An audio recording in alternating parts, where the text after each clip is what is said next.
Hello friends, સ્વાગત છે આપનું મારા રસોડાના કાઠિયાવાડી સ્વાદમાં. હું ભાવનાબેન રાઠોડ. આજે આપણે બનાવીશું દૂધીના ઢોકળા. તો ફ્રેન્ડ્સ, રેગ્યુલર ઢોકળા બનાવવા માટે તમારે અનેક ઝંઝટ કરવી પડતી હોય છે, પણ આજે આપણે ઢોકળા બનાવવામાં નથી આથો લેવો કે નથી સ્ટીમરની જરૂર. એકદમ મસ્ત સોફ્ટ અને સ્પોન્જી માત્ર 15 જ મિનિટમાં ઢોકળા તૈયાર થઈ જશે. અને સાથે આપણે લસણની તીખી અને ચટપટી નવી ચટણી બનાવશું. તો વિડીયો બિલકુલ સ્કીપ કર્યા વગર જોજો. વિડીયો પસંદ આવે તો વિડીયોને લાઇક, શેર અને સબસ્ક્રાઈબ કરી પાસે રહેલું બેલ પ્રેસ કરો, જેથી આવનારા નવા વિડીયો સૌથી પહેલાં આપને મળે. તો ચાલો બનાવીએ કોઈ પણ વધારાની ઝંઝટ વગર, માત્ર 15 જ મિનિટમાં બનાવી અને સર્વ કરી શકાય તેવા નવા દૂધીના ઢોકળા.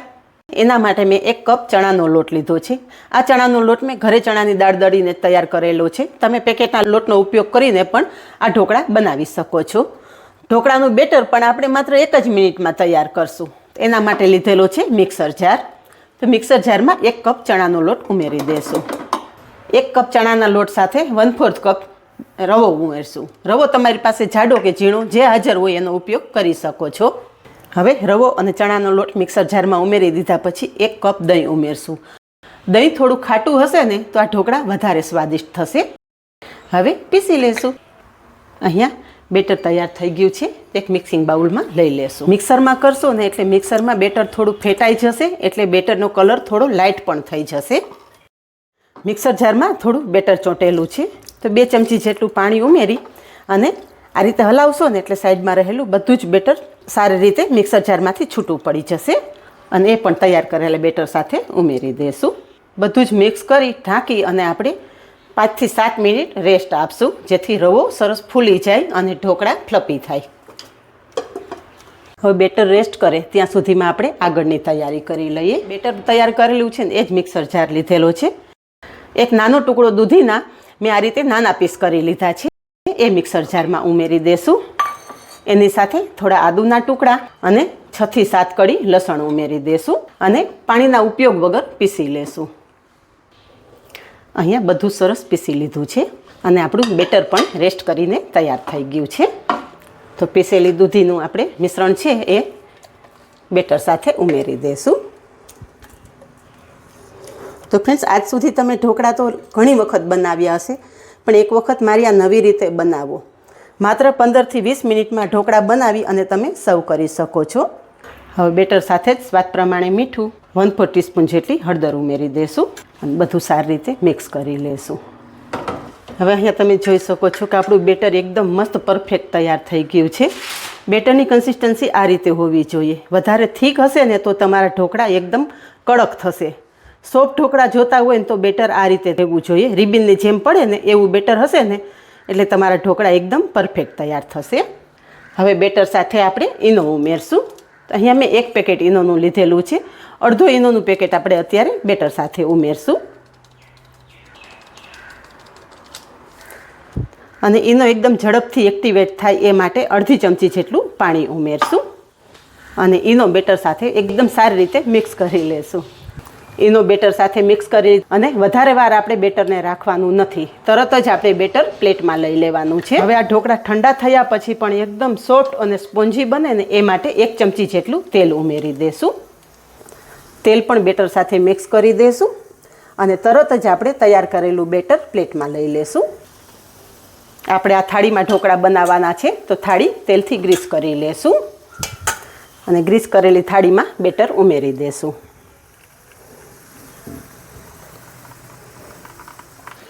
ઉપર થોડો લાલ મરચું પાવડર સ્પ્રિંકલ કરી દેશું અને તરત જ ઢોકળા સ્ટીમ કરવા મૂકી દેશું.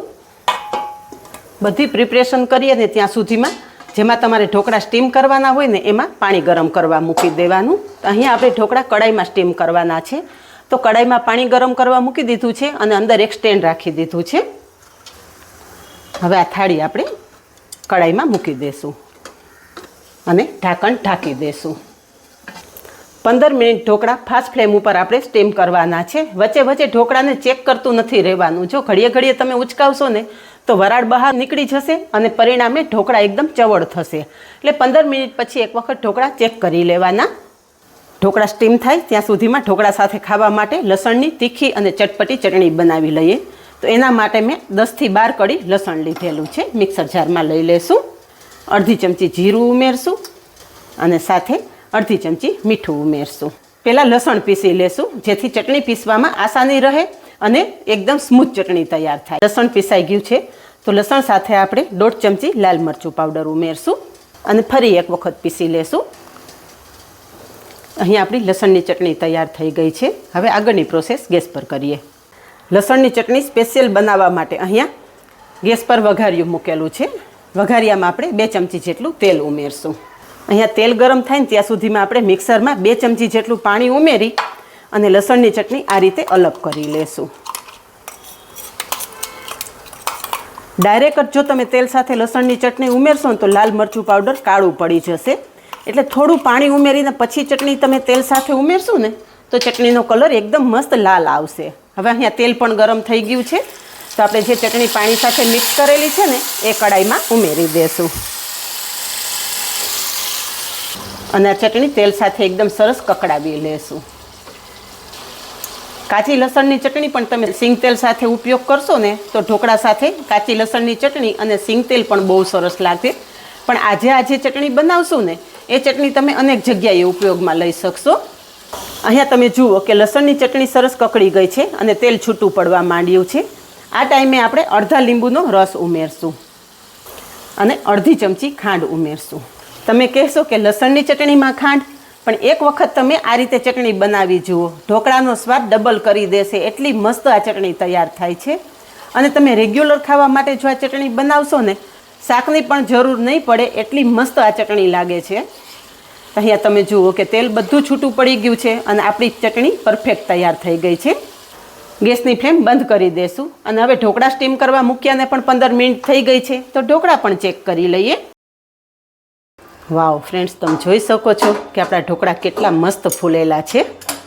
હવે ચેક કરી લઈએ. અહીંયા ટૂથપીક અંદર નાખીએ તો તમે જોઈ શકો છો કે ટૂથપીક એકદમ ક્લીન બહાર આવે છે. મીન્સ કે આપણા ઢોકળા મસ્ત સ્ટીમ થઈ ગયા છે. હવે બહાર કાઢી લેશું.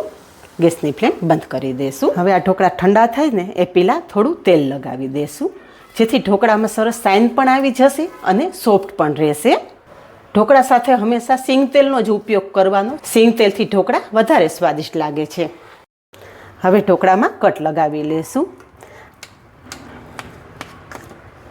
એક વખત ફ્રેન્ડ્સ તમે આ રીત જોઈ લીધી ને તો હર વખત તમે આ રીતે ઢોકળા બનાવશો. અહીંયા કટ કરતાં તમે જોઈ શકો છો કે આપણા ઢોકળા કેટલા સ્પોન્જી તૈયાર થયેલા છે. અને આ રીતે સાઈડ પણ કટ કરી લેશું. વાહ ફ્રેન્ડ, ઢોકળા તો જુઓ તમે, અંદર જાળી જુઓ, એકદમ સોફ્ટ અને સ્પોન્જી આ ઢોકળા તૈયાર થયેલા છે. અને એની સાથે જો આવી ચટપટી મસ્ત મજાની લસણની ચટણી મળી જાય ને તો પછી મોજ પડી જાય. તો આ જ રીતે બનાવો અને કમેન્ટમાં જણાવો કે કોઈ પણ વધારાની ઝંઝટ વગર, આથો પણ લીધા વગર એકદમ સોફ્ટ અને સ્પોન્જી દૂધીના ઢોકળાની રેસીપી કેવી લાગી. આજે બસ આટલું જ. મળીએ નેક્સ્ટ વિડીયોમાં. ત્યાં સુધી બાય. Thank you.